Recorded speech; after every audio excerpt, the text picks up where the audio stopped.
Welcome to Tamil வேர்கள் YouTube channel. எங்கள் நாடு எங்கள் வீடு.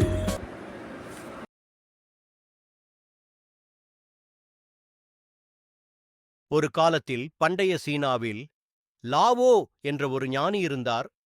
அவரிடம் கற்றுக்கொள்ள தொலைதூர இடங்களிலிருந்து பலர் வந்தனர். ஒரு நாள் ஒரு பணக்காரர் மற்றும் புத்திசாலி மனிதர் லாவோவை பார்க்க வந்தார். அவர் அழகான ஆடைகளை அணிந்திருந்தார், விலையுயர்ந்த பரிசுகளை வைத்திருந்தார்.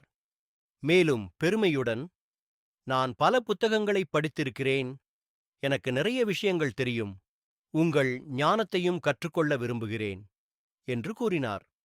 குரு அவரை அன்பாக வரவேற்று உட்கார அழைத்தார். அவர் ஒரு தேநீர் தொட்டியையும் 2 கோப்பைகளையும் கொண்டு வந்தார். அந்த மனிதன் ஏற்கனவே அறிந்த அனைத்தையும் பற்றி பேசிக் கொண்டிருந்ததால் குரு அந்த மனிதனின் கோப்பையில் தேநீர் ஊற்றத் தொடங்கினார். அவர் ஊற்றினார். விரைவில் தேநீர் கோப்பையின் உச்சிக்கு வந்தது. ஆனால் குரு நிற்கவில்லை. தேநீர் விளிம்பிலிருந்து மேசையின் மீது சிந்தியது.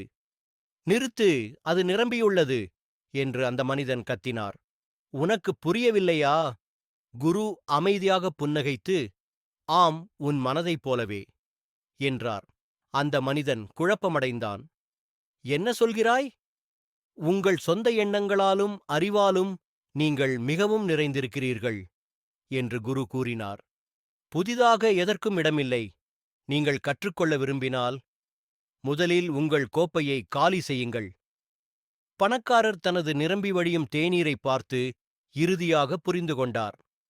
அவர் தலையை குனிந்து, நன்றி குருவே, நான் கற்றுக்கொள்ள வந்தேன், ஆனால் நான் திறந்த மனதுடன் வரவில்லை என்றார். அன்றிலிருந்து அந்த மனிதர் அதிகமாக கேட்டார், குறைவாக பேசினார். மெதுவாக ஞானம் அவரது காலியான கோப்பையில் ஒரு இடத்தை கண்டுபிடித்தது.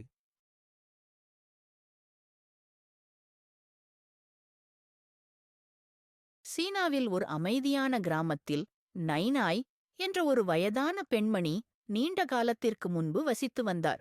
ஒவ்வொரு நாளும் அவள் தோள்களில் ஒரு குச்சியில் கட்டப்பட்ட 2 பெரிய களிமண் பானைகளை பயன்படுத்தி ஆற்றில் இருந்து தனது வீட்டிற்கு தண்ணீரை எடுத்துச் சென்றாள்.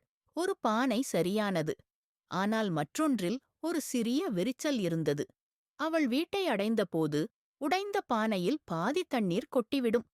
விரிச்சல் அடைந்த பானை சோகமாகவும் வெட்கமாகவும் உணர்ந்தது. ஒரு நாள் அது நைனாயிடம் பேசியது. மன்னிக்கவும் பாட்டி, நான் ஒவ்வொரு நாளும் தண்ணீரை இறைக்கிறேன். நான் மற்ற பானையைப் போல பயனுள்ளதாக இல்லை. நைனாய் கனிவாக சிரித்துக்கொண்டே, வா, நான் உங்களுக்கு ஏதாவது காட்ட விரும்புகிறேன் என்றாள். அவள் பானையை ஆற்றுக்குச் செல்லும் பாதையில் அழைத்துச் சென்றாள். பார் என்று அவள் சொன்னாள். பானை பார்த்து பாதையின் ஓரத்தில் பூக்கள் பூப்பதைக் கண்டது. பிரகாசமான மஞ்சள் மற்றும் இளஞ்சிவப்பு பூக்கள் காற்றில் நடனமாடுகின்றன. நான் பாதையின் ஓரத்தில் விதைகளை நட்டேன், நைனாய் விளக்கினார். ஒவ்வொரு நாளும் நாங்கள் நடந்து செல்லும்போது நீங்கள் அவற்றுக்கு தண்ணீர் ஊற்றினீர்கள். இந்த அழகான பூக்கள் உங்களால்தான். விரிசலடைந்த பானை ஆச்சரியப்பட்டது. இவ்வளவு சிறப்பான ஒன்றை அது செய்ததாக அது ஒருபோதும் அறிந்திருக்கவில்லை. உனக்கு விரிசல் ஏற்பட்டிருக்கலாம், நைனை மெதுவாகச் சொன்னாள். ஆனால் உன் குறைபாடு கூட உலகிற்கு அழகைக் கொண்டு வந்தது. அன்றிலிருந்து பானை உடைந்ததாக உணரவில்லை. அதற்கு ஒரு நோக்கம் இருப்பதாக அது அறிந்திருந்தது. அது இருந்த விதத்திலேயே இருந்தது.